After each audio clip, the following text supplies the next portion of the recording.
मी नाव नाही सांगणार त्याचं, परंतु प्रत्यक्षात त्या ठिकाणी टोकन पण त्यावेळेस ऑलरेडी वाटप झाले होते. एक मोठा कॉन्ट्रॅक्टर आहे मराठवाड्यातलाच, त्याला ही जबाबदारी दिली होती, हे 6 लोकांचे पैसे तू पुरवायचे, हे 6 लोकांचे पैसे त्या ठिकाणी तुम्ही देऊन टाका आणि तुम्हाला आम्ही मोठं काम देऊ. म्हणजे तिथल्या इथं त्यांनी सगळं सरावसरवी केली आणि तिकडे जा तुम्ही असं करा. आणि म्हणून त्या माणसाने त्या ठिकाणी यांना पैसे ऑलरेडी घरोघर पोचवले आणि मग हे केले. काय पैसा मोठा आहे का एकनिष्ठता मोठी आहे. तुम्ही एकनिष्ठ जर असाल तर जनतासुद्धा तुम्हाला डोक्यावर बसेल. पण अशा पद्धतीने पाहिलं तर हे काय बरोबर नाही आहे. आम्हाला इतका संतप्त राग येतो आम्हाला खूप या वगैरे. आज आम्ही कष्ट करून त्या ठिकाणी शिवसेना वाढवली, माझ्यासारख्या अनेक शिवसैनिकांनी वाढवली, अनेकांनी जेलमध्ये गेले, आम्ही पण जेलमध्ये गेलो, लॉकअपमध्ये गेलो, सगळं केलं आणि आज त्याचा परिणाम तुम्ही या ठिकाणी हे करताय बरोबर नाही आहे. आज संजय राऊत साहेबसुद्धा 103 दिवस त्या ठिकाणी जेलमध्ये गेले होते.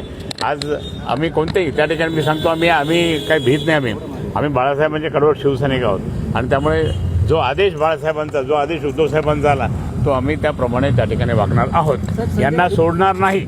दुप्पट म्हणजे किती पैसे दिले राऊतांचे? दुप्पट म्हणजे किती दिले म्हणजे शोधा ना तुम्ही. मी तुम्हाला नंतर एकट्यामध्ये काहीतरी नाव सांगेल, तुम्ही जाऊन तिथे झाड टाका, त्या माणसाला बोला, मी नाव सांगेल ना त्याचं. आता नाही सांगत. 15 कोटी रुपये ॲडव्हान्स दिल्याची माहिती दिलेली आहे.